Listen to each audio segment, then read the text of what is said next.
네, 존경하고 사랑하는 국민 여러분, 이하경 국회 부의장님과 선배 동료 의원 여러분, 더불어민주당 평택시병 국회의원 김현정입니다. 오늘 우리는 대한민국 자본시장의 질서를 바로 세울 것인가, 아니면 왜곡된 지배구조를 그대로 둘 것인가의 갈림길에 서 있습니다. 저는 오늘 자사주 소각을 의무화하는 상법 개정안에 찬성하며 이 본회의장에서 분명한 입장을 밝히고자 이 자리에 섰습니다. 앞에서 존경하는 최은석 의원님께서 현재 지금 우리 코스피가 역대 최고치를 경신하고 있는 이유가 반도체 경기의 호황이라고 이렇게 말씀을 하셨는데요. 그 주장에 대해서는 일부는 맞지만 전체적으로는 틀린 주장이다라는 말씀을 먼저 드리고 싶습니다. 그동안 한국 코스피 시장은 코리아 디스카운트라는 저평가의 늪에서 빠져나오지 못하고 근 20년 이상을 박스피에 갇혀서 저평가를 받아왔습니다. 그 가장 큰 이유가 바로 우리 대한민국의 기업들이 정상적인 경영을 하기보다는 편법적인 지배구조 개편 등으로 인해서 시장과 외국인 투자자들에 대한 신뢰를 잃었기 때문이었습니다.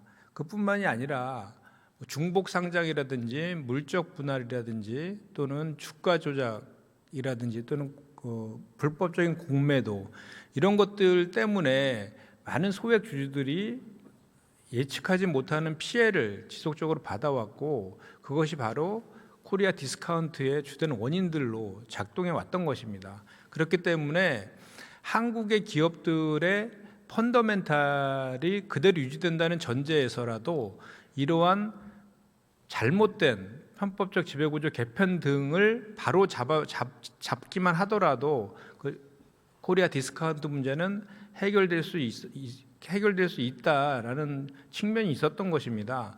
그렇기 때문에 이 부분을 고치기 위해서 저희 더불어민주당에서 1차 상법 개정, 이사의 충실 의무를 회사에서 주주까지 확대하는 것을 골자로 하는 1차 상법 개정과 또 이사회의 독립성을 강화시키는 그리고 주주들의 권한을 더 한층 강화시키는 2차 상법 개정 등을 추진했던 것입니다.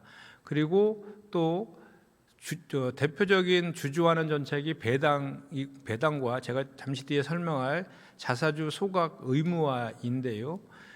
이를 위해서 기업에서 배당을 많이 할 수 있는 유인책을 만들어주기 위해서 배당소득 분리과세도 저희가 법안을 처리한 바가 있습니다. 이런 입법적인 노력과 또 이재명 대통령의 자본시장 밸류업에 대한 의지가 합쳐져서 지금 우리 코스피가 사상 최대치를 경신하고 있는 것이다 라는 말씀을 드립니다. 저희가 지금 얼마 전까지 작년만 해도라도 PBR이라고 하는 주식 순자산 비율이 0.8에 불과했었습니다. 근데 불과 이재명 정부 출범하고 이제 8개월째 되고 있는데 PBR이 1.6으로 2배 상승했고 코스피는 2100선에서 지금 6000을 바라보고 있는 거의 3배에 달하는 주가가 지금 상승하고 있는 것입니다. 그럼에도 불구하고 여전히 한국의 PBR은 신흥국의 평균 2.4보다도 낮고 OECD를 비롯한 선진국의 3.5에서 4배보다도 훨씬 낮은 상황입니다. 그렇기 때문에 기업의 가치는 그대로 있다 하더라도 이런 다양한 문제들을 상법 개정이라든지 각종 법 제도 개선을 통해서 개선만 하더라도 PBR이 2배 이상도 상승할 여력이 있다라는 것입니다. 그렇기 때문에 지금의 코스피의 최고치 갱신은 반도체 경기의 화랑뿐만 아니라 이런 것들이 저평가가 정상화되는 과정에 있다라고 보는 것이 더 정확한 것이다라는 말씀을 드립니다. 그리고 기업의 경쟁력을 많이 강조를 하시는데 우리가 지금 개정하려고 하는 3차 개정을 비롯해서 1차, 2차 상법 개정을 했던 가장 큰 이유가 바로 대한민국의 기업들을 글로벌 경쟁력을 갖추도록 만들려고 했던 그런 측면에서 진행된 것이다라는 말씀을 드립니다. 기업이 정상적인 경영활동과 성과 그리고 주주 환원 정책을 통해서 정상적인 경영활동을 하도록 해야지 지배주주의 경영권 방어라든지 지배주주의 그런 그 회사에 대한 지배력을 강화시키기 위해서 이중상장이라든지 물적 분할이라든지 이런 편법적인 지배구조 개편들이 계속 일어난다고 하면 그 기업의 경쟁력은 도태될 수밖에 없다라는 말씀을 드립니다. 말씀 먼저 드리고 3차 상법 개정의 주요 내용인 왜 지금 자사주 소각 의무화가 필요한지에 대해서 좀 말씀드리겠습니다. 제가 좀 전에 말씀드린 것처럼 대한민국 주식시장은 오랫동안 코리아 디스카운트라는 이름 아래 저평가되어 왔습니다. 이것은 단순히 글로벌 경기의 문제가 아닙니다. 환율의 문제도 아니고 일시적인 투자 심리의 문제도 아닙니다. 핵심은 지배구조입니다. 기업이 벌어들인 이익이 모든 주주에게 공정하게 기속되지 않는 구조, 대주주의 지배권 유지를 위해 회사 자산이 활용될 수 있는 구조, 이 구조가 바로 코리아 디스카운트의 본질입니다. 글로벌 비교를 보더라도 우리 기업들의 평균 주가 순자산 비율 PBR은 주요 시장 대비 낮은 수준에 머물러 있습니다. 이는 수익성이 낮아서라기보다 지배구조 리스크가 할인 요인으로 작용하기 때문이라는 분석이 지속적으로 제기되어 왔습니다. 그리고 자사주는 그 구조를 가능하게 하는 핵심 수단 중 하나입니다. 그럼 자사주가 무엇인지 대해서 살펴보겠습니다. 자사주는 말 그대로 회사가 자기 회사의 주식을 취득한 것입니다. 상식적으로 생각해 보면 다소 기이한 구조입니다. 회사가 자기 자신을 사는 것이기 때문입니다. 법적으로 자사주는 의결권이 없습니다. 배당도 받을 수 없습니다. 그렇다면 왜 자사주를 취득합니까? 본래 자사주 취득 제도의 취지는 분명합니다.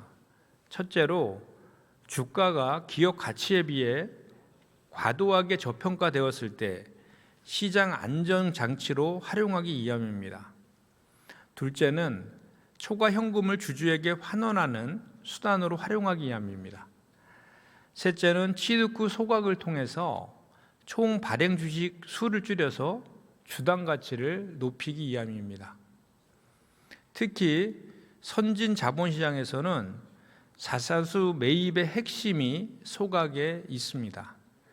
매입 후 소각을 통해서 실질적인 주주가치 제고를 실현하는 것이 일반적인 관행입니다.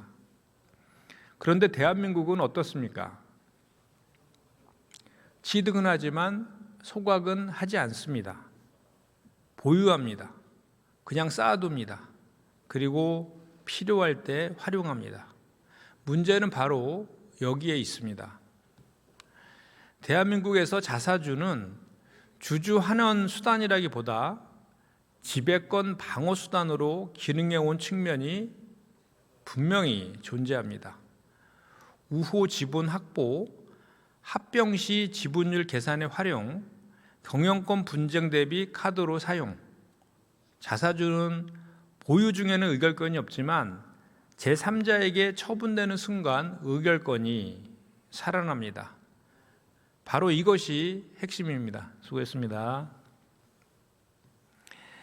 회사 자산으로 매입한 주식이 결국 특정 우호 세력에게 넘어가서 지배권을 강화하는 수단으로 활용될 수 있는 구조, 이는 회사의 자산이 모든 주주의 이익이 아니라 특정 주주의 권력 유지를 위해 사용될 수 있는 구조입니다.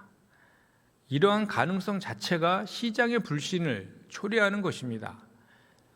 투자자는 언제든 지배권 방어용으로 쓰일 수 있다는 구조적 리스크를 가격에 반영합니다.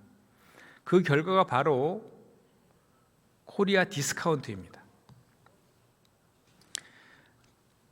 자사주 매입에 사용되는 자금은 대주주의 개인 돈이 아닙니다. 회사 자금입니다. 그런데 그 회사의 주인은 누구입니까? 대주주만의 회사가 아니지 않습니까?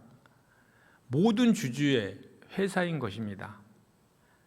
이 회사에는 국민연금이 투자되어 있습니다. 개인 투자자의 노후 자금이 들어 있습니다. 퇴직연금 계좌가 있습니다.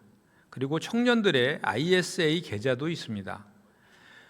국민의 자산이 기업의 자본으로 들어가 있는 것입니다. 그 자금이 지배주주들만을 위한 경영권 방어 수단으로 활용될 수 있다면 이는 명백한 주주 공동이익 침해의 소지가 있는 것입니다. 저는 묻지 않을 수 없습니다. 회사 자산은 누구를 위해 쓰여야 합니까? 특정 지배주주들의 권력 유지를 위해서 쓰여야 합니까? 아니면 모든 주주의 공동이익을 위해서 쓰여야 합니까? 시장의 신뢰는 추상이 아닙니다. 숫자로 나타납니다. PER, PBR, ROE 등등 대한민국의 기업의 PBR이 낮은 이유는 기업이 돈을 못 벌어서가 아닙니다. 시장 참여자들이 그 이익이 공정하게 배분될 것인가에 대해 확신하지 못하기 때문입니다. 지배구조 리스크가 할인 요인으로 작동하면 기업이 아무로 실적을 개선해도 주가는 제자리에 머물 수밖에 없습니다. 자사주 소각 의무화는 단순한 기술적 조치가 아닙니다.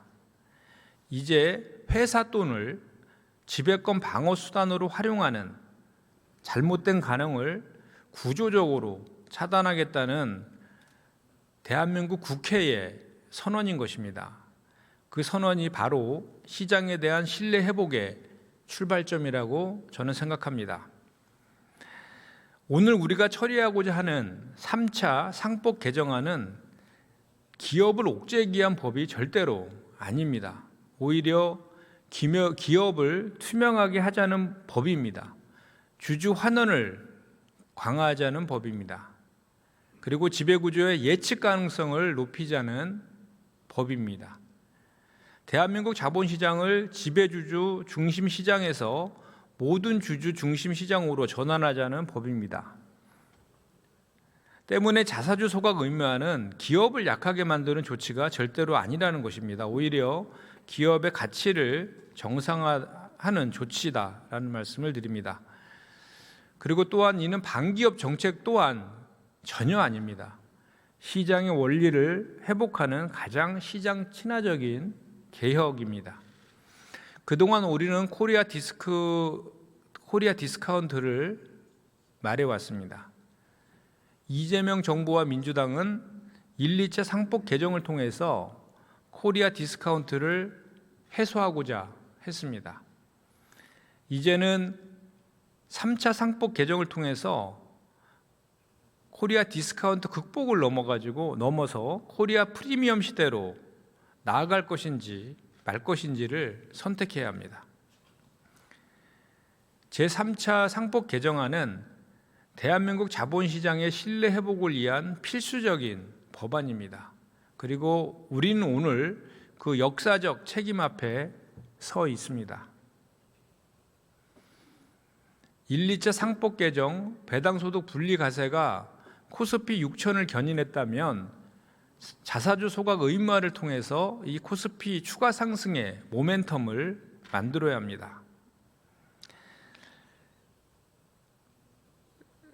이미 국회에 제출된 법안의 원문, 그리고 법사위의 공청회 자료, 그리고 법안심사 소위 심사 자료, 금융위원회 공식 발표 자료와 보도 자료, 자본시장연구원의 자료, 그리고 시민사회와 거버넌스 단체 자료에 담긴 내용을 바탕으로 그 취지와 핵심을 중심으로 왜 자사주 소각 의무화가 필요한지에 대해서 한번 살펴보겠습니다.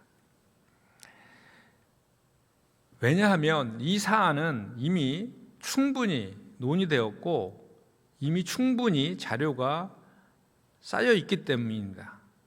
지금 필요한 것은 문제가 있는지 없는지를 다시 처음부터 다투는 것이 아니라 이미 확인된 문제를 어떻게 바로잡을 것인지 국회가 결론을 내리는 일이라고 생각하기 때문입니다.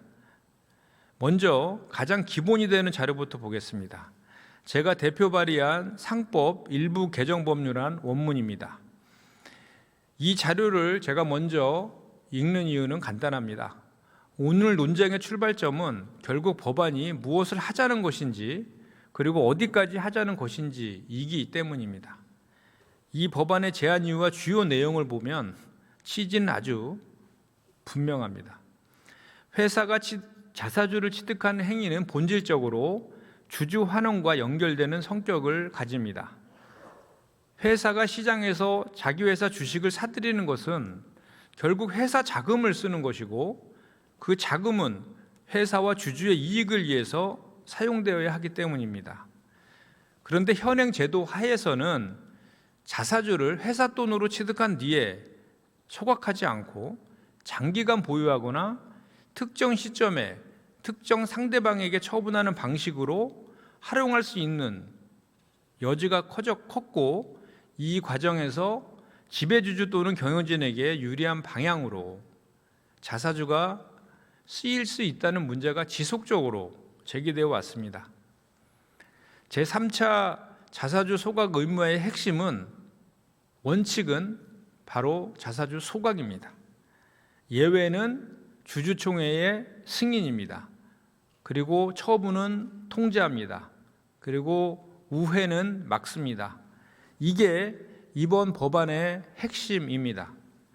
그리고 이 구조를 보면 이 법안이 기업 활동 자체를 막는 법이 아니라는 점이 정말로 명확해집니다.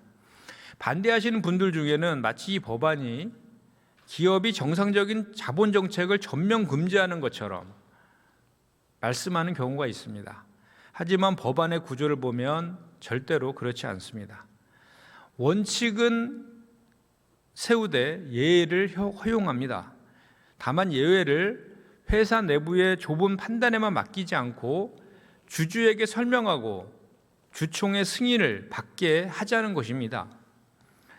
저는 이게 바로 상장회사에 대한 가장 기본적인 원칙이고 또 기본적인 요구라고 생각합니다. 상장회사는 지배주주 개인의 회사가 아닙니다. 상장회사의 자사주도 지배주주 개인의 방어수단이 아닙니다. 상장회사의 자사주 활용은 전체 주주의 관점에서 설명 가능해야 하고 예측 가능해야 합니다. 지금까지 제가 대표 발의한 법안의 내용에 대해서 살펴봤습니다. 다음은 법사위의 상법 개정안 공청회 자료를 살펴보겠습니다.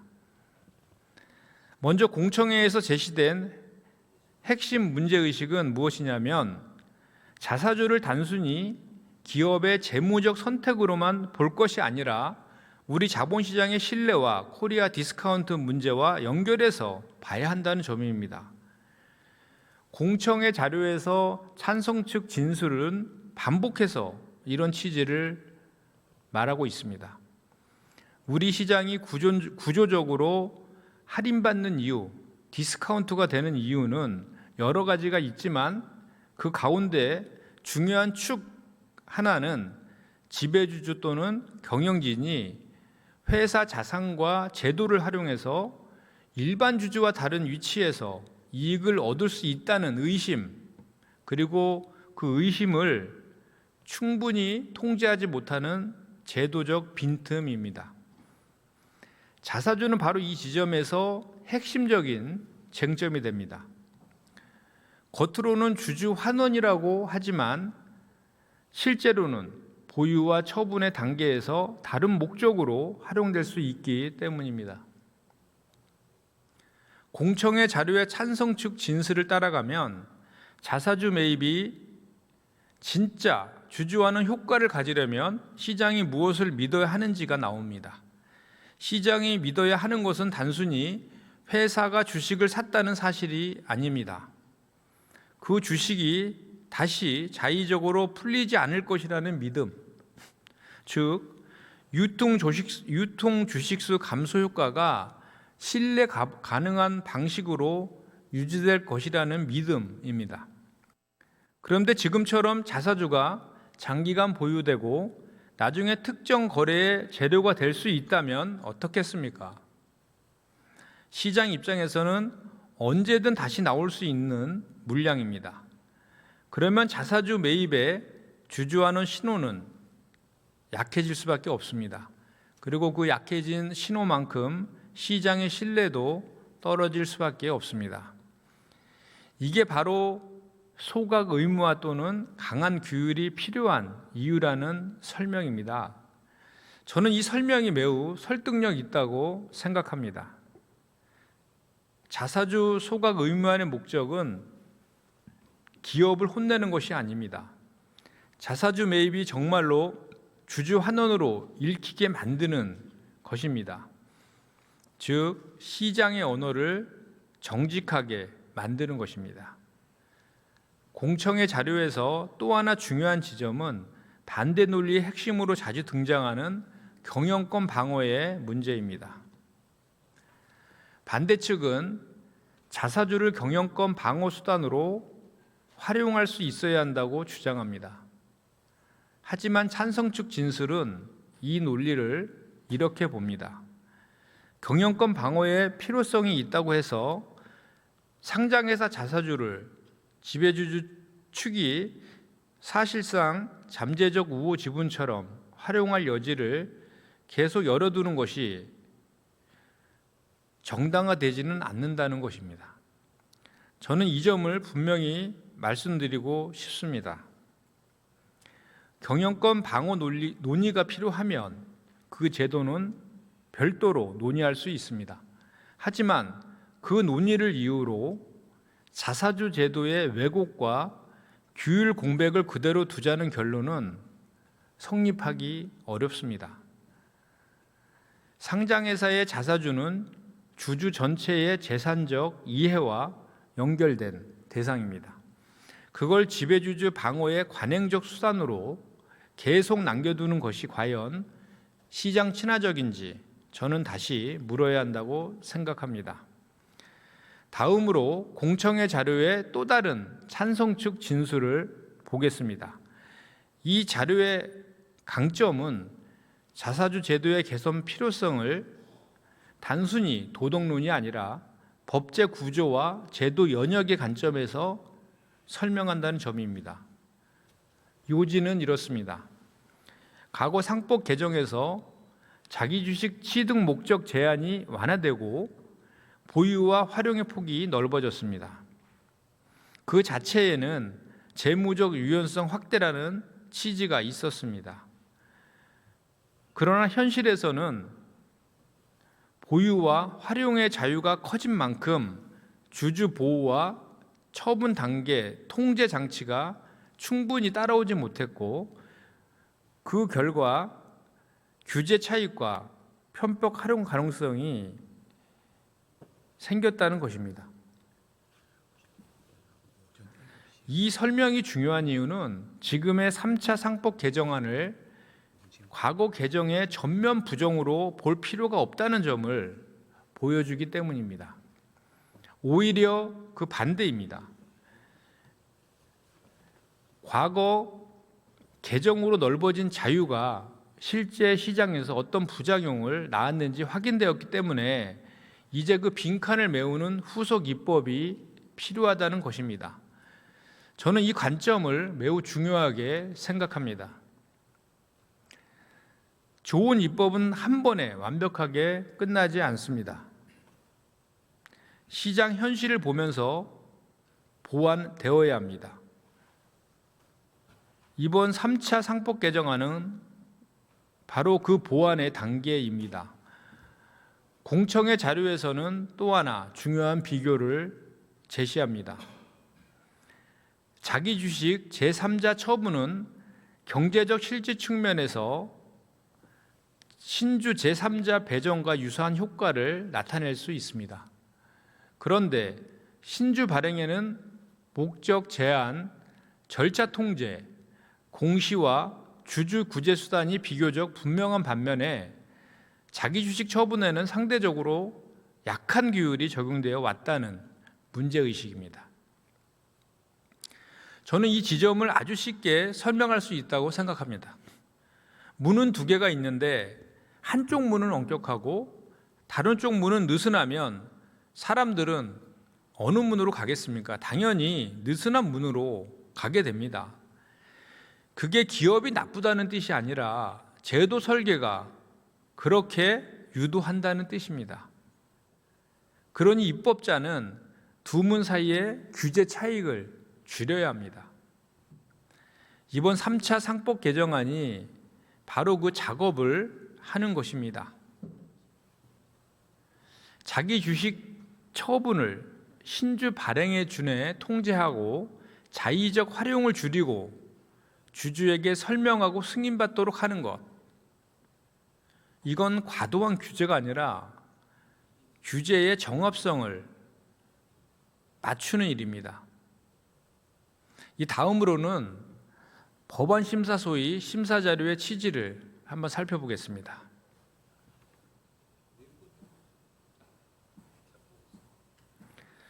저는 이 자료가 특히 중요하다고 생각합니다. 왜냐하면 이 자료는 오늘 논의가 즉흥적인 정치 구호가 아니라 국회 심사 과정에서 이미 상당한 검토와 정리가 이루어진 사안이라는 점을 보여주기 때문입니다.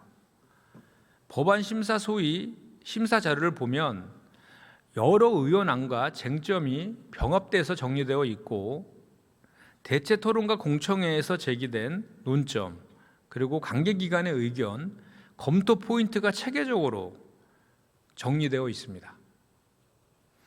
이 자료를 살펴보면 세 가지가 분명해집니다. 첫 번째로는 자사주 소각 의무화와 자기주식 처분 규율 강화 문제는 갑자기 등장한 의제가 아니라는 것입니다. 오랫동안 국회 안팎에서 문제 제기가 축적된 사안이라는 것입니다. 두 번째는 논쟁의 핵심은 단순히 소각을 하느냐 마느냐가 아니라 자기 주식 처분 단계의 규율 공백과 주주 보호 장치 미비라는 구조적 문제라는 것입니다.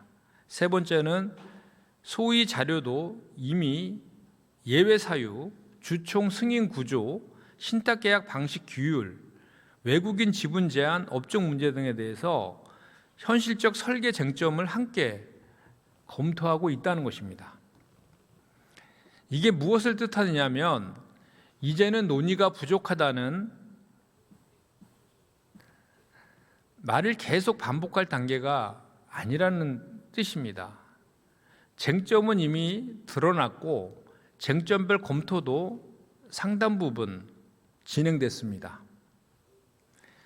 이제 국회가 해야 할 일은 결정을 미루는 것이 아니라 원칙을 세우는 것입니다. 다음은 정부 자료를 살펴보겠습니다. 금융위원회 부위원장 모두 발언, 자기주식 제도 개선 방안 자료, 그리고 시행령 개정 보도 자료를 함께 보겠습니다.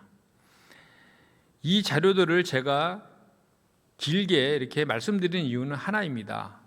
자사주 제도 개선 필요성이 특정 정당이나 특정 시민단체만의 주장이 아니라 정부 당국도 공식적으로 문제를 인정하고 단계적으로 개선해온 과제라는 점을 분명히 보여주기 때문입니다.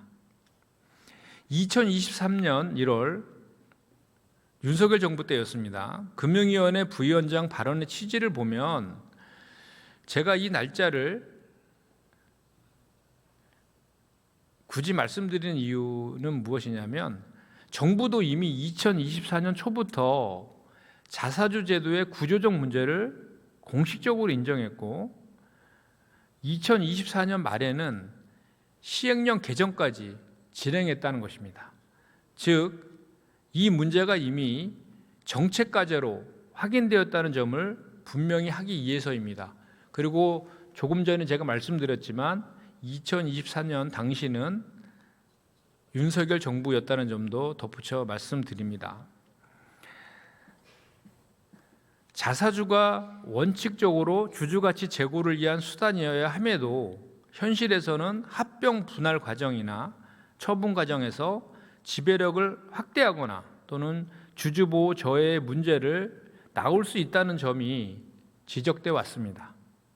또 자사주 처분 관련 공시의 구체성이 부족하고 신탁을 통한 간접 취득, 처분 방식과 직접 취득, 처분 방식 사이에 규제 일관성이 부족하다는 문제의식도 제시되었습니다. 저는 이 부분을 강조하고 싶습니다. 정부도 문제가 없다, 윤석열 정부도 문제가 없다고 말하지 않았습니까? 오히려 말하지 않았습니다. 오히려 문제를 인정했고 개선의 방향을 공개적으로 제시했습니다. 그리고 금융위원회의 자기주식 제도 개선 방안 자료를 보면 이 문제의식이 더 체계적으로 정리됩니다. 이 자료는 자사주 제도 개선의 기본 원칙을 세우고 현실에서 나타난 문제를 항목별로 나눕니다. 바로 합병 분할에서의 악용 가능성, 처분 공시의 불충분성, 신탁 등 우회 방식의 규제 미비, 그리고 주주보호와 시장 신뢰의 약화 가능성, 이건 국회 공청회 자료, 그리고 자본시장 연구원 자료, 시민사회 자료와 상당 부분 맞닿아 있습니다. 국회 자료가 같은 얘기를 하고 정부 자료가 같은 얘기를 하고 연구 자료가 같은 얘기를 하고 있습니다. 또한 시민사회 자료가 같은 얘기를 하고 있습니다. 그렇다면 이거는 이념의 문제가 아니라 현실의 문제 아니겠습니까? 실제로 제도 개선을 집행한 내용과 방향을 담고 있습니다. 모든 자료들이 그렇습니다. 합병 분할 관련 규율을 보완하고 자사주의 보유와 처분 계획에 대한 공시를 강화하고 신탁 관련 제도를 정비하고 자사주 활용의 투명성과 주주 보호를 강화하는 방향의 조치가 필요하다고 하면서 이런 내용들이 모두 포함되어 있습니다. 이렇듯 윤석열 정부에서도 시행령과 규정으로 인정한 문제를 국회가 법률로 완성하겠다는 것,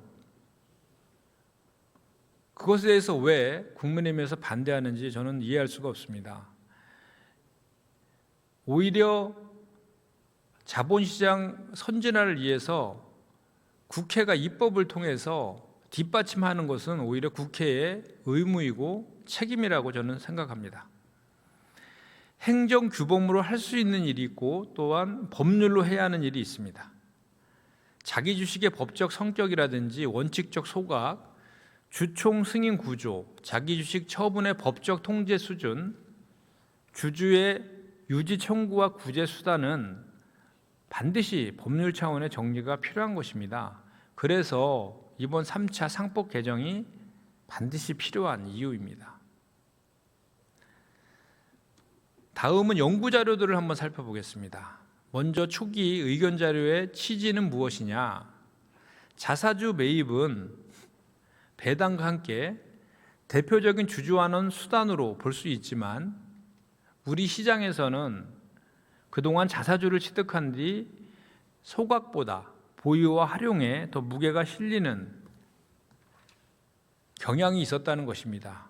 그렇기 때문에 자사주 소각이 실제로 주주 환원으로 기능하는지 따져봐야 합니다. 이 자료의 좋은 점은 자사주 매입 자체를 무조건 부정하지 않는다는 점입니다. 자사주 취득이 주주환원 수단일 수 있다는 점은 인정합니다. 다만 그 효과가 진짜로 실현되느냐에 대한 문제가 있습니다. 주주가치로 이어지려면 취득이후 단계의 제도 설계가 중요하다고 말을 합니다. 저는 이 시각에 전적으로 동의합니다. 우리가 지금 하려는 것은 자사주 제도를 없애자는 것이 아닙니다. 자사주를 정말로 주주하는 수단으로 되돌리자는 것입니다. 말과 실제가 일치하게 만들자는 것입니다. 다음으로 자본시장연구원의 실증연구 자료를 한번 살펴보겠습니다. 이 자료는 자기주식 취득 및 처분 공시를 장기간 데이터로 분석해서 기업이 공시에서 밝히는 목적과 실제 시장 신호 그리고 내부자 행태 사이에 어떤 간극이 있는지를 살펴본 연구입니다. 이 자료가 주는 메시지는 굉장히 중요합니다. 첫째, 자기주식 취득 또는 처분 공시의 문구만으로 그 행위의 경제적 실질을 충분히 판단하기 어렵습니다. 둘째, 일부 경우에는 공시가 투자자에게 과도하게 낙관적 신호로 작동될 수 있고 그 신호의 신뢰성에 의문이 생길 수 있다는 점입니다. 그리고 세 번째는 신탁계약 등 간접 방식의 경우 규제와 정부 구조의 차이 때문에 신호의 해석이 더 어려울 수 있다는 점입니다. 넷째는 자기주식 처분은 실질적으로 신주 발행과 유사한 효과를 가지면서도 규율 수준이 낮아서 주주 간 형평성 문제를 낳을 수 있다는 점입니다. 저는 이 연구가 자사주 소각 의무화 논의에 직접 연결된다고 생각합니다. 왜냐하면 반대 측은 자주 이렇게 말하고 있기 때문입니다. 기업이 주주가치 제고를 위해 알아서 자사주를 취득한다. 시장에 맡기면 된다. 하지만 시장에 맡기려면 그 시장이 믿을 수 있어야 되지 않겠습니까? 공시 신호가 신뢰 가능해야 하고 처분 구조가 예측 가능해야 하고 내부자와 일반 투자자 사이의 정보 격차를 제도가 어느 정도 조정해줘야 하는 것입니다. 그런 최소한의 조건이 약한 상태에서 기업 자율만 강조하는 것은 오히려 시장 신뢰를 약화시킬 수 있습니다. 그래서 이 연구가 제시하는 공시 실효성 강화, 간접 취득 규율 정비, 자기주식 처분 규율 개선 필요성은 3차 상법 개정안의 방향과 상당 부분 맞닿아 있습니다. 다음은 자본시장연구원의 이슈 리포트, 즉 자기주식 제도의 개선 과제를 정리한 자료입니다. 이 자료는 현황과 연역, 해외 사례, 규제 차이, 개선 과제를 가장 종합적으로 다루는 자료 중 하나입니다. 이 자료에서 제가 특히 강조하고 싶은 부분은 보유는 많고 소유는 적다는 구조 문제입니다. 자료는 우리 상장회사 다수가 자기 주식을 보유하고 있는 반면 실제 소각은 제한적으로 이루어져 왔다는 점을 보여줍니다. 이건 굉장히 중요한 사실입니다. 자사주 취득은 많이 하는데 소각은 적게 한다. 그러면 회사 안에 많은 자사주가 남아있다는 것 아닙니까? 그리고 그 자사주를 어떻게 쓸지에 대한 그 재량이 커진다는 의미 아닙니까? 그런데 문제는 그 재량이 항상 전체 주주의 이익과 일치하지 않게 행사된다는 것입니다. 이 자료는 2011년, 2015년 개정 이후 규제 차익 문제를 짚고 있습니다. 자기주식 취득과 보유, 활용의 자유는 넓어졌는데 처분 단계에서의 주주보호 장치와 구제 수단은 상대적으로 충분히 강화되지 않았다는 것입니다. 저는 이 지점을 다시 한번 쉽게 말씀드리고 싶습니다. 우리가 지금 바꾸려는 것은 자유의 존재 자체가 아닙니다. 자유와 책임의 균형입니다. 보유와 활용의 자유가 넓어졌다면 그만큼 처분 단계의 설명 책임과 주주보호 장치도 강화되어야 합니다. 그게 정상화의 제도 발전입니다. 이 이슈 리포트는 또 하나의 중요한 점을 보여줍니다. 자사주 취득 공시에 시장이 긍정적으로 반응할 수 있다는 사실이 소각 의무화 논의를 반대하는 근거가 되지 않는다는 점을 명확히 한다는 것입니다. 시장이 자사주 취득을 주주하는 신호로 받아들이기 때문에 그 신호가 왜곡되지 않게 제도를 정비해야 합니다. 신호를 믿게 만들기 위해서는 신호의 사후 처리 규칙을 정해야 합니다.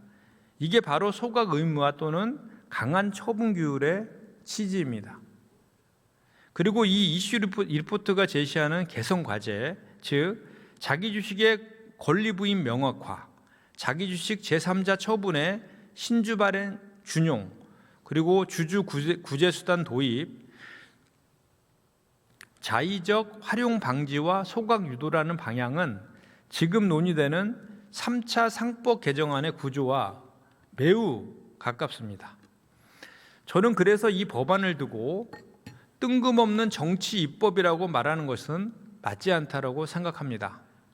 오히려 연구와 시장에서 축적된 문제 제기를 법률 문장으로 옮긴 입법이라고 보는 것이 더 정확합니다.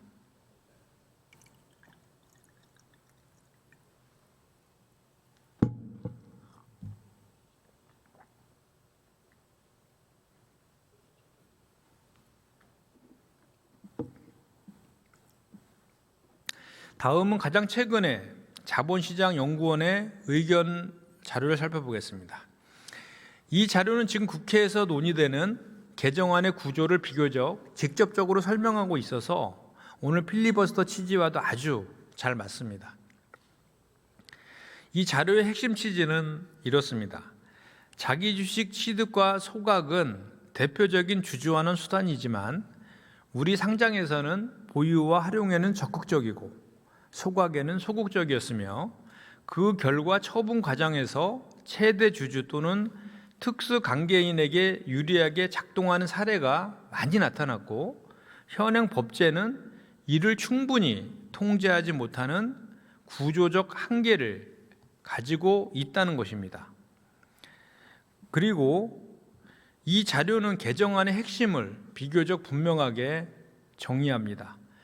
자기 주식을 단순히 자산처럼 보는 시각을 바로잡고 처분 절차를 신주 발행 수준으로 규율하며 보유와 처분의 결정권을 이사회의 독점이 아니라 주주총회의 승인 구조로 옮기고 위반에 대한 제재와 신탁 방식에 대한 동일 규율 그리고 주주 구제 수단을 마련하며 필요한 예외는 두되 입법 취지가 무너지지 않게 균형을 잡는다는 것입니다.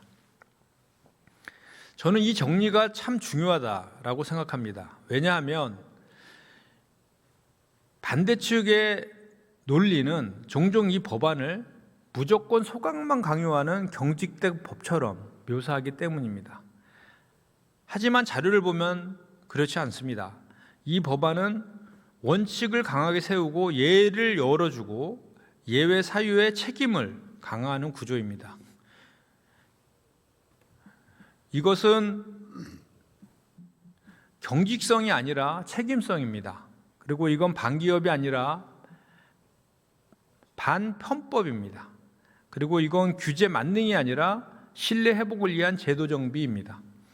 그리고 최신 자료에서 눈에 띄는 또 하나의 대목은 제도 변화가 예고되는 상황에서 자기 주식 처분 공시가 늘고 특정 유형의 처분이 증가하는 모습이 관철된다는 점입니다.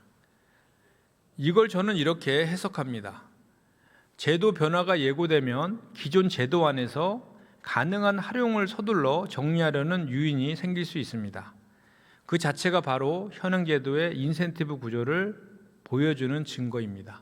즉, 지금 제도의 자의적 활용 또는 우회 활용의 여지가 존재한다는 점을 역으로 보여주는 것입니다. 그래서 저는 오히려 이런 현상을 보면서 더욱 확신합니다. 지금이 제도를 정비할 때입니다. 늦출수록 회피와 우회만 늘어날 수 있습니다. 그리고 저는 여기서 해외 사례 분석한 연구 보고서를 꼭 함께 말씀드리고 싶습니다.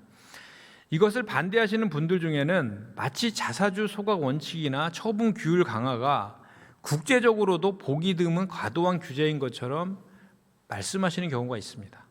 그런데 자본시장연구원 자료를 차분히 읽어보면 해외 주요국은 오히려 자기 주식의 보유 자유와 별개로 권리 제한과 처분 통제를 매우 분명하게 두고 있다는 점이 확인됩니다. 해외 주요국도 자기 주식 보유를 허용하는 나라가 많지만 회사가 보유한 자기 주식에는 배당권, 의결권이 인정되지 않고 합병 분할 시 신주 배정도 금지되는 등 권리를 폭넓게 제한하고 있습니다. 우리나라처럼 지배권 강화 수단으로 활용될 여지를 크게 줄이고 있다는 점입니다. 특히 2026년 2월 자본시장연구원 자료는 이렇게 정의합니다. 영국과 독일은 자기 주식 처분에도 주주의 우선권을 인정하고 제3자에게 처분하려면 주총의 결의 등 별도 절차를 요구합니다. 반면에 미국과 일본은 주주의 우선권을 인정하지 않는 경우가 있지만 대신 별도의 주주 구제 수단을 보장해서 자기 주식에 임의로 처분되어 지배권 강화에 활용되는 것을 막는 장치를 두고 있습니다. 저는 이 대목이 중요하다고 생각합니다. 해외도 제도가 다 똑같지는 않습니다. 그러나 공통점은 분명합니다. 자기 주식을 회사가 마음대로 활용하도록 두지 않는다는 점, 그리고 기존 주주의 이익이 침해될 때는 항상 절차 통제나 구제 수단을 통해 막을 수 있도록 한다는 점입니다. 독일은 자본금의 10%까지만 자기 주식을 보유할 수 있고 그 한도를 초과하면 초과분을 일정 기간 내에 처분해야 합니다. 그리고 처분하지 못하면 소각하도록 하는 구조를 두고 있습니다. 또 보유 중인 자기 주식에는 의결권, 배당권, 자녀재산 분배권 등 어떠한 권리도 인정하지 않고 합병 분할 과정에서의 신주 배정도 금지하고 있습니다. 같은 자료는 일본에 대해서도 자기 주식 처분을 신주 발행과 동일하게 보고 규제한다는 점을 강조합니다. 일본 회사법상 자기 주식 처분에는 신주 발행과 유사한 절차 통제와 주주 구제 수단이 작동하도록 되어 있다는 것입니다. 즉, 단지 보유를 허용하느냐 마느냐의 문제가 아니라 처분 단계에서 얼마나 주주 보호 장치를 두느냐가 핵심이라는 점을 보여줍니다. 또 미국의 경우에도 델라웨어, 뉴욕 등에서는 보유 자체는 허용하지만 보유 자기 주식에서는 주식으로서의 권리가 인정되지 않고 특정 주주의 이익을 위한 자기 주식 처분은 이사의 신인 의무 위반으로 규율될 수 있다고 정리하고 있습니다. 즉 보유의 자유가 곧 무제한 활용의 자유를 뜻하는 것이 아니라는 점을 분명히 하고 있다는 것입니다. 다음은 시민사회 자료도 살펴보겠습니다. 먼저 거버넌스 포럼 자료의 의미를 살펴보겠습니다. 이 자료는 특히 경영권 방어 공백 프레임에 대한 반론을 정리하는 데 유용합니다. 즉 자사주 소각 의무화를 반대하면서 흔히 등장하는 공포 마케팅, 과장된 이기론에 대해 팩트 중심으로 반박하는 구조를 갖고 있습니다. 자료의 핵심 취지는 이렇습니다. 한국에서 자사주가 경영권 방어 수단으로 활용될 여지가 커진 것은 자연스러운 권리의 발전이라기보다 과거 법제 변화의 결과라는 점, 따라서 입법으로 만들어진 왜곡은 입법으로 바로잡을 수 있다는 점,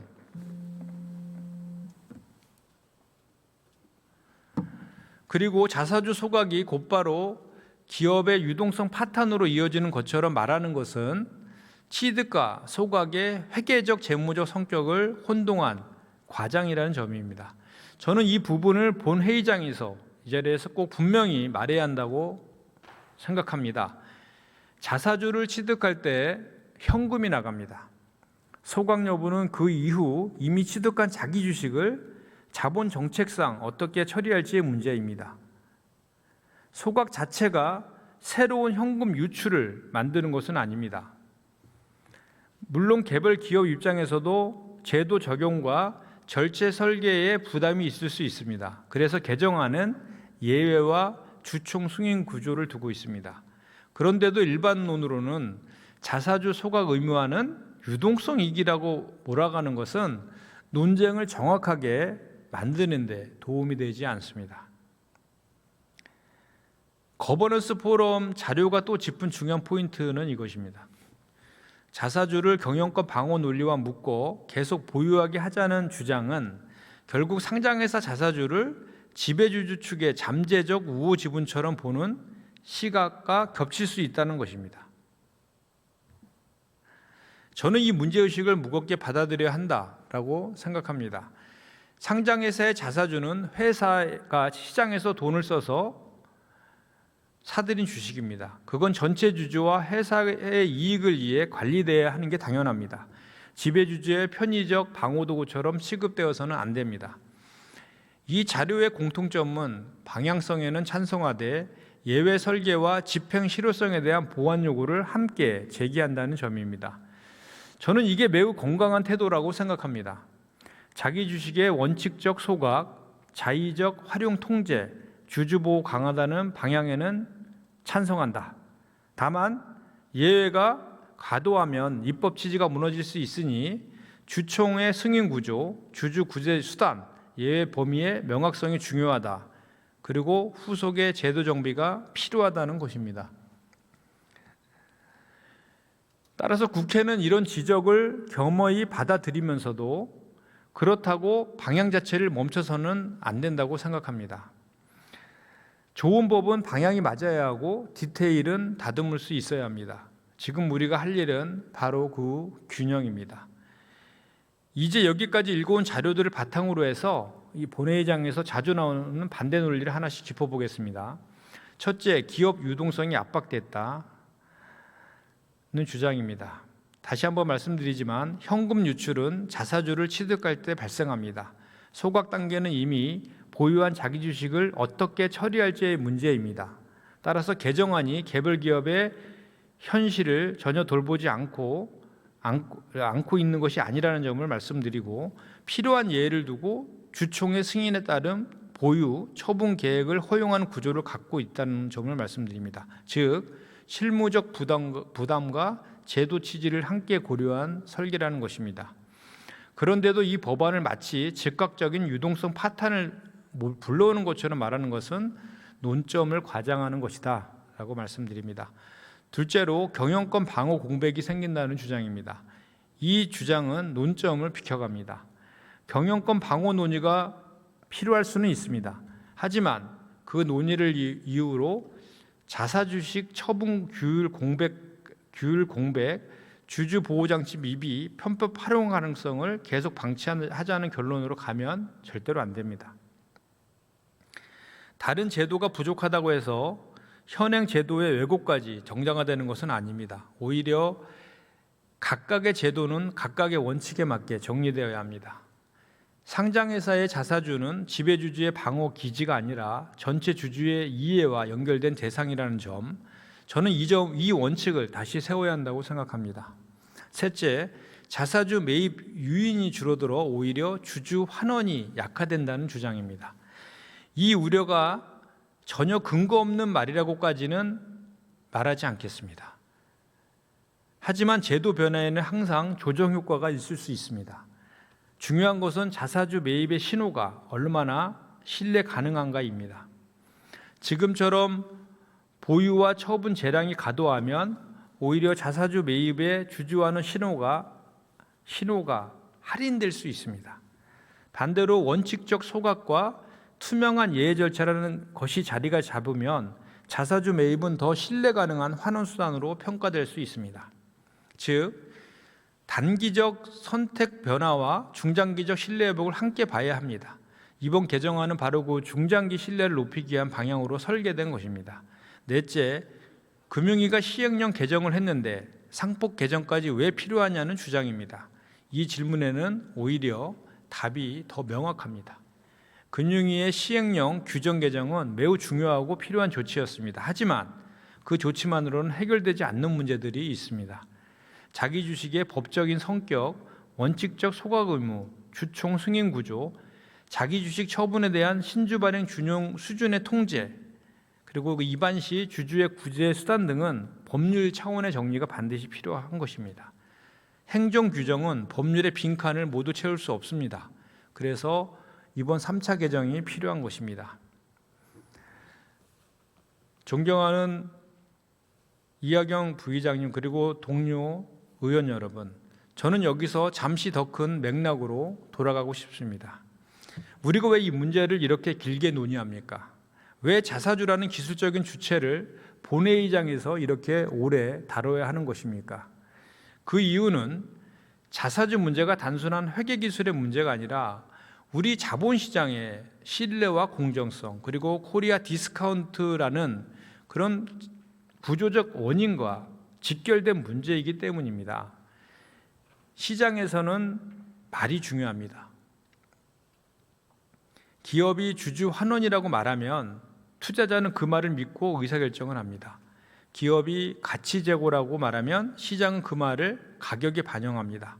그런데 말과 실제가 반복해서 어긋나면 어떻게 되겠습니까? 기업의 설명은 신뢰를 잃고 할인될 수밖에 없습니다. 공시는 의심받습니다. 경영진의 메시지는 신뢰를 잃고 맙니다. 그 할인과 의심은 결국 주가와 자본시장으로 돌아오게 됩니다. 이게 바로 제도 신뢰가 기업 가치와 연결되는 이유입니다. 저는 그래서 오늘 3차 상법 개정안을 단순히 자사주 소각 강제로만 부르는 것은 정확한 설명이 아니라고 생각합니다. 이 법안은 자사주 제도의 신뢰 규칙을 바로 세우는 법입니다. 주주 환원의 언어를 실제와 맞추는 법입니다. 상장회사의 자본 정책을 더 예측 가능하게 만드는 법입니다. 그리고 이 점에서 저는 1차, 2차 상법 개정 논의 때의 경험을 다시 떠올립니다. 그때도 과장된 우려가 있었습니다. 그때도 시장이 무너질 것처럼 말하는 분들이 있었습니다. 그때도 기업 활동이 마비될 것처럼 얘기하는 분들이 있었습니다. 하지만 실제 시장은 그렇게 움직이지 않았지 않습니까? 오히려 시장은 제도 개선의 방향성을 학습해 왔습니다. 주주보호 강화, 지배구조 개선, 공정성 제고의 신호를 긍정적으로 평가하는 흐름이 분명히 존재했습니다. 저는 오늘 이 점을 정치적 수사로만 말하는 것이 아닙니다. 제가 오늘 길게 말씀드린 내용들, 국회 자료, 정부 자료, 연구 자료, 시민사회 자료가 모두 다른 표현이지만 같은 방향을 가리키고 있다는 것입니다. 자기주식 제도에는 구조적 빈틈이 있다. 그리고 그 빈틈은 지배권 강화와 주주가치 훼손의 통로가 될 수 있다. 때문에 처분 단계의 규율, 주주 통제, 공시 강화, 구제 수단 보완이 반드시 필요하다. 자사주가 원래의 주주하는 기능으로 돌아가도록 제도를 정비해야 한다. 이 정도로 모두 출처가 다른 자료들이지만 공통된 문제의식을 말하고 있다면 국회는 더 이상 미룰 것이 아니라 결론을 내릴 책임과 의무가 있다고 본 의원은 얘기하고 있는 것입니다. 저는 오늘 왜 일부러 제 의견보다 자료의 내용을 길게 설명드리는 방식으로 말씀드렸냐면요. 이 사안은 이미 정쟁의 언어가 너무 많이 더 씌워져 있기 때문입니다. 누군가는 이 법안을 사회주의라고 부르고 누군가는 기업 죽이기라고 부르고 누군가는 경영권 방어를 무력화하는 위험한 법이라고 부릅니다.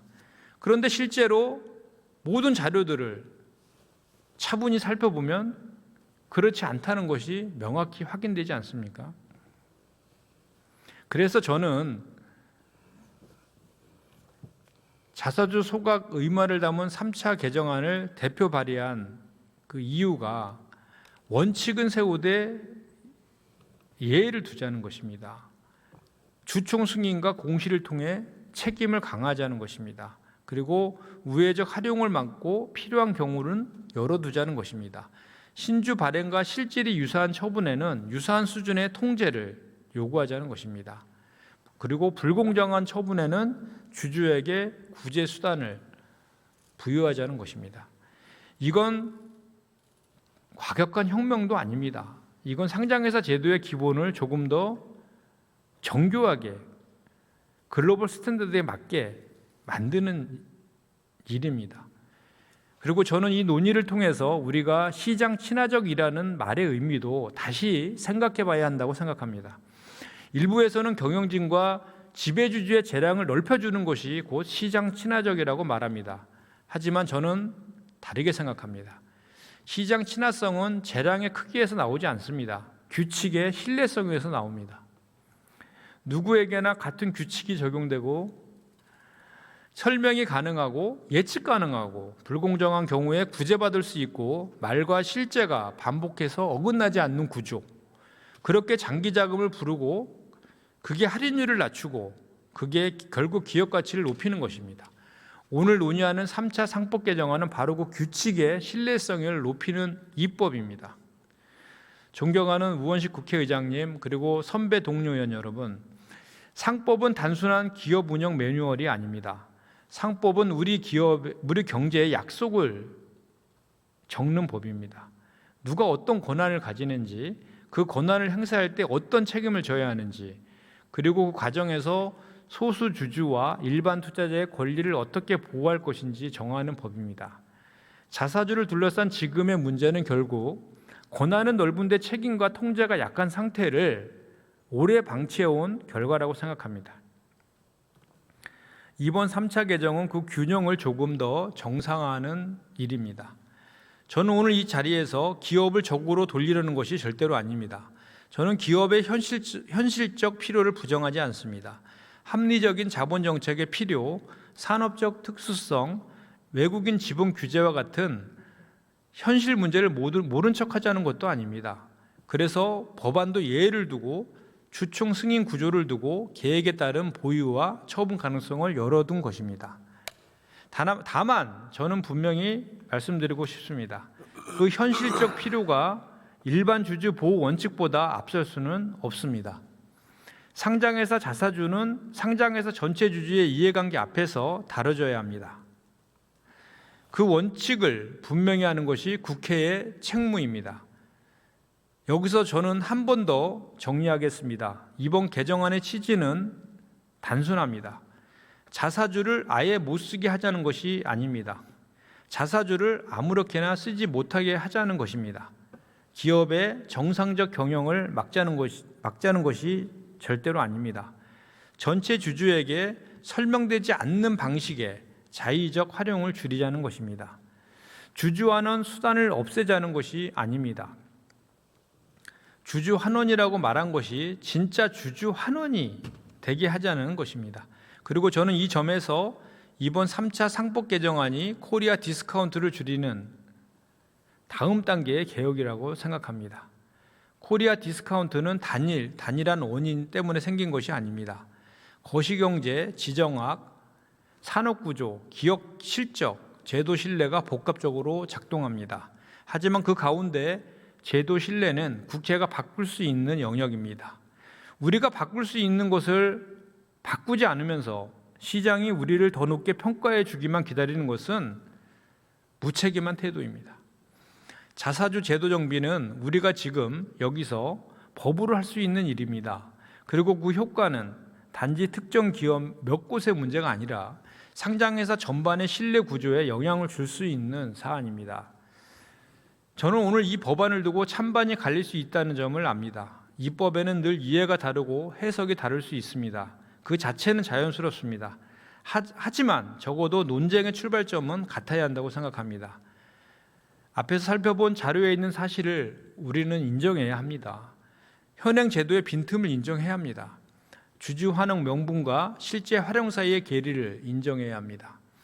처분 단계 통제와 주주 보호의 필요성을 인정해야 합니다. 그 출발점 위에서 보완을 논의할 수는 있습니다. 예외를 더 정교하게 다듬을 수도 있습니다. 시행 단계의 혼선을 줄이는 장치를 추가할 수도 있습니다. 그러나 방향 자체를 되돌리거나 다시 무기한 미루는 것은 맞지 않습니다. 지금 시장에 필요한 것은 또 검토하겠다는 말이 아니라 분명한 원칙과 예측 가능한 신호입니다.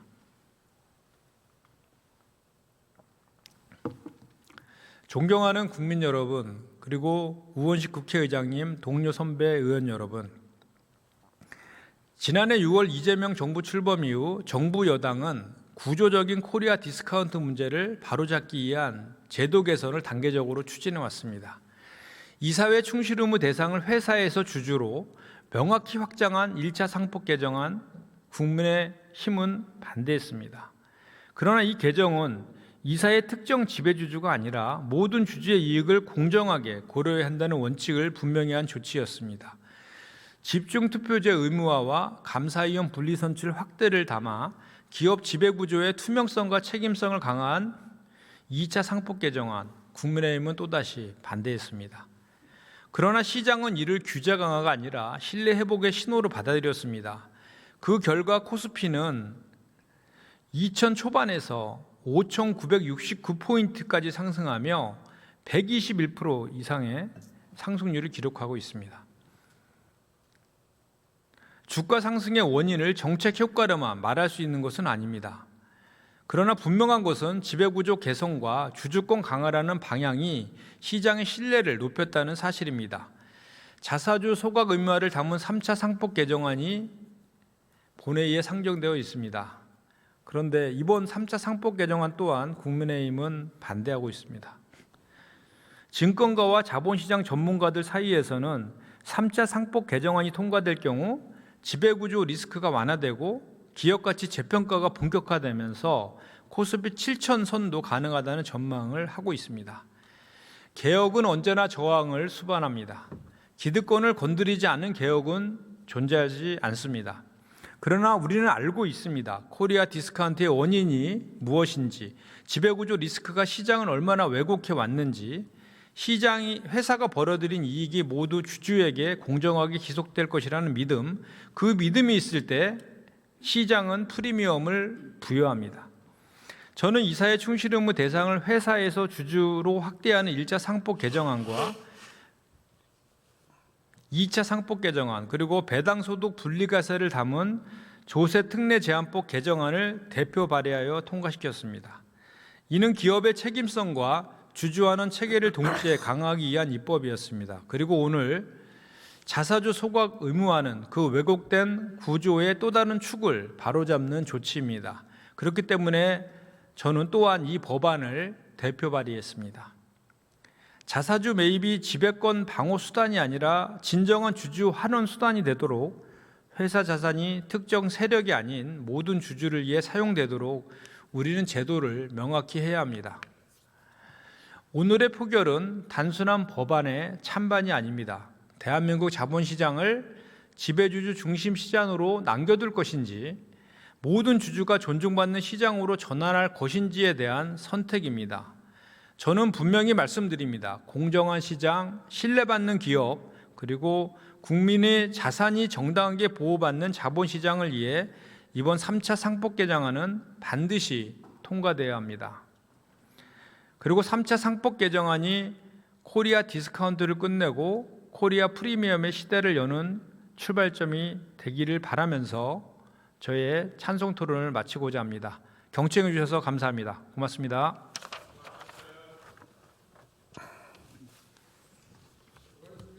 고맙습니다.